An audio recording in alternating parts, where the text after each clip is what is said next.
Kozana salaire. Tika, télécommande nayo, te découvrir en gros tout à l'heure. 2024, le lobby est allé année ya décryptage, paix opinion. Yo muto hésita kana ma solo ya Congo, mais iba que tozali fier. Ya kobimisa lelo ba crème intellectuelle au baleka na kiti au nom de Moïse Mbui. Lelo baza ba député provinciaux. Na pe simbo teneli yangaba mon plaisir. Avant que toke na ba campagne invité à Moïse Mbui. Na pe simbo tenandeko Amisi Makutano, wazali PCA ya Ojefrem, député national Elia Funa, awa na kiti wa masolo ya Congo Boyebi, na pe simbo te mingi na conseiller communal ya commune ya Gombe ndeko Didier Mukunda Oto ya Mbilelo, aleka ou avant ma responsabilité à Zulelo, na pe simbo te na maître Faustin Kaziteri Kokenda, wazali Elia Funa, avec beaucoup de difficultés pour jouer dans Masolo ya Congo, tellement busy, les lois ali député. Mbote mingi na maître Donald Kabasele, awa. Moïse Moui parmi bato ya Yamboa, Yamba itang ba guerre, et ba communicateur à chef de l'État, les lois ali député. Nous allons une fierté wana, ya ko pesa bato espace na biso, et les lois défendre la République.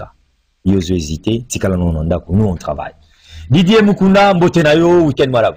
Mbote Ndeko Moïse, merci beaucoup pour l'invitation. Très bien. Parce que Masolo, plateau à Masolo à Congo, je suis habitué. Très bien. Et Ali, plateau Oyo, Isalié, que Bakongomani Mingi, Baeba, Didier Mukunda, Alinani, Asalakanini, et puis ma cantine à la Rolengeni. Très bien. Et n'a profité de la même occasion, qu'on peut ça, Bambote Mingi, et pas il y a Bakongomani Nyoso, il y a Congo démocratique. Très bien.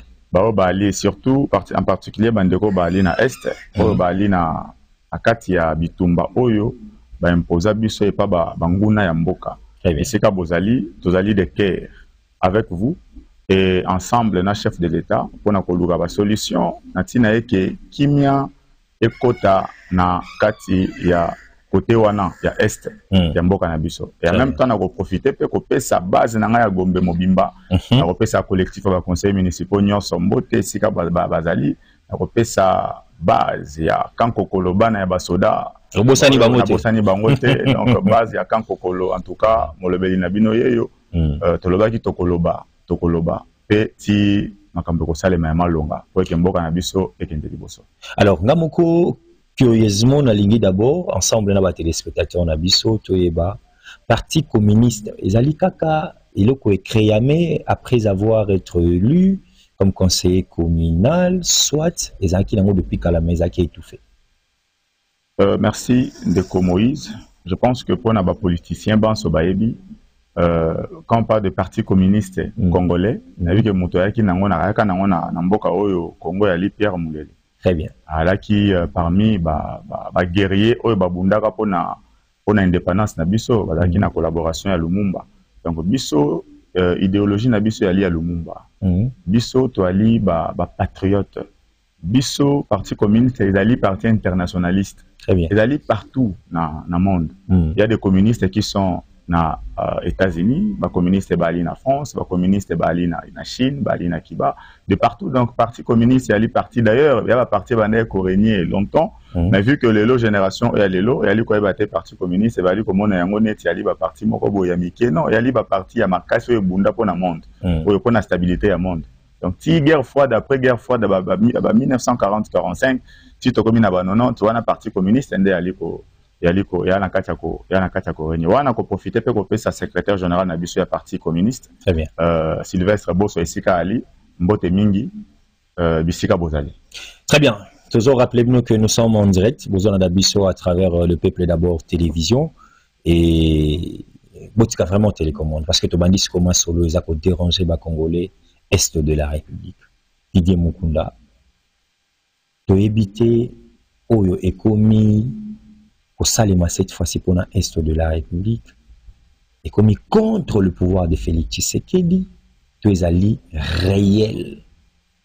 Sous question d'ambition Ezali, pourquoi pas les chefs de l'État l'embissa penano, aso la pena au Kanaba Tango, ayoka exactement ce qui balingini, tous à perdre des milliers de Congolais. Matin, midi, soir, en décollant. Votre mot. Ndeko Moïse nakoloba nakomatisa moi voix moke parce que makambo oyo ya este tolobi toza na kati ya koloba et puis ba congolais bali komituna ba question pona nini bitumba yango si la raté. Voilà. Ndeko Moïse oyebi nakoloba na makambo mibale nakolobela héritage et puis nakolobela accord. Allez-y. Eloko ali ko boma Congo lelo et ali nanu accord ba accord. Parce que na moto wana olobi que il fallait président Lukaka ndenge akina ko solola. Dans le but il fallait est-ce que à côté ko solola te voilà. Toko mituna ba. Ce qui tokozongi c'est un peu makanisi pona on peut un peu moi rappel. Moi Sima nakobana na 1960. Très bien.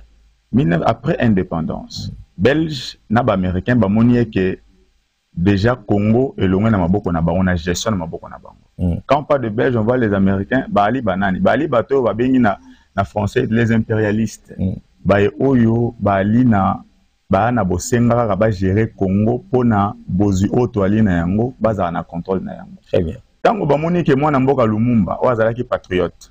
Alobi non toki kondimate Congo na biso to ali ba Congo mani eza na maboko ya bapa ya batu oyo bali na mawana peuple congolais te bali ka na bolingo ya biloko o biso to ali na yango ba minéraux na ba obisusu Lumumba tango azui makanisi wana na bosenga indépendance d'urgence mundele amoni ke ba impérialiste ba moni ke te Congo ekimi biso na maboko mundele esprit impérialisme babandi ko préparer mutu 1960 nazongi sima makanisi sima muke na ye na ngondo Mobutu na 1953 auti Kananga aye ba PC PT ya sergent c'était ya sergent a commis rédacteur azokomela au sala l'article pour na armée en 1957 ba ebanina Lumumba na 1958 a publié l'article wana mema ndeko kondo Mobutu na Bruxelles na 1959 Lumumba na Bruxelles azui kondo Mobutu a tient une équipe naie na 1960 1959 toke table ronde wana moi il faut kongomani aye ba histoire ya mboka na biso 1959 table ronde Mobutu présent 1960 bazongi Congo tozui indépendance tant tozui indépendance na 1960 nde makambo nyonso bandi Mobutu babendi ye et pas ba impérialiste ba commissaire SIA ba commissaire engagé ba futa pour na ba information pour na ba futa ba information et puis la suite ti Mobutu Lumumba azalaka trahi pour na ba Congomani biso moko Mobutu ba yebi histoire wana ke trahison utaki Mobutu yebi. Très bien. To tokomi na 1990 après guerre froide les impérialistes ba moni qui étaient ba kina kotikela Mobutu espace te wana ba 90 wana ba 90 kotikela espace te no kité ako misa Zaïre comme un royaume. Il faut tout ça ni tout l'ongolais na pouvoir. Baïbisier non à la dictature, il faut accepter le multipartisme. Alors Mobutu amoni que bato remonter pour ça ba bimisaye na pouvoir.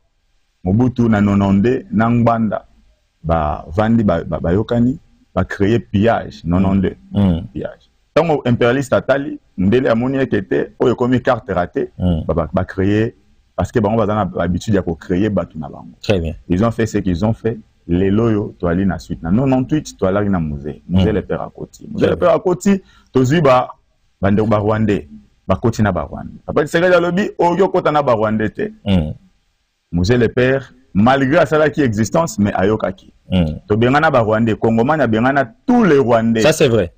Ba rwandais misusu to bengana ba misusu ba. Très bien. Alors nani à côté ça azongi saka ba rwandais to un accord il y a 2009 le 23 mars 2009 ba rwandais to bengana ka o basila ko bungisa ba bomo to bengana ka ba rwandais. Très bien. Ba congolais ba kolanda biso nous sommes en direct. Bengana ka ba rwandais musée le père. Très bien. Congomani a bengana c'est-à-dire infiltration zaki sous-souté. Très bien. Tango ba rwandais bazongi nani akotsaka ba on a 2009 alors en 2009 tu es na accord le 23 mars 2009 accord o na bande on a biso e ba bomi ya peuple o to benga ba M23 à l'époque bando benga banani bando benga ba CNDP devant secrétaire ya ONU pour ba signer ba document accord ya 2009 nde ebota 1+4 tu na baza Azaïd Azarias Roberoi tu na ba même Yerodia bandeko mboso baza ki pe na kata RCD accord et boti 1+4 et 1+4 ti lelo to ali ko beta masolo ya M23 et changer qui CNDP et comme na M23 na lo bani place wana na lo bila ba accord les accords mal réfléchis ndé ali ko boma biso mboka na biso des accords mal réfléchis il y a des accords oyo ya lika pona ba intérêt ya ba politique c'est-à-dire pona ba intérêt na ye a signé mais éviter que accord wana lobby kuna et que au créer biso ba problème tout à fait et lelo oyo s'il faut répondre maintenant à Moutouna na yonde quoi est-ce que moi rappelle Moutouna pour na quoi très bien parenthèse moko kongomani ba comprendre place où na esika to na kata kokende très bien alors l'esprit impérialiste et ali esprit nini les impérialistes pour eux la guerre c'est la bonne c'est-à-dire c'est la meilleure des façons de gagner l'argent les impérialistes tango mboka yaka tuku bango ko sala mbo musala ya bango ba sotali États-Unis ba indépendance na 244 ans indépendance mais ba bundi 241 ans bango guerre donc moi 304 bango guerre pona bango ezali meilleure des façons pona kozwa mbongo ça de ces Ukraine voilà combien de contributions kotaki combien de bapui au bapesaki plus de 110 milliards les États-Unis versé combien bah le 60 milliards de dollars ils apprennent à faire la transaction au sommet yango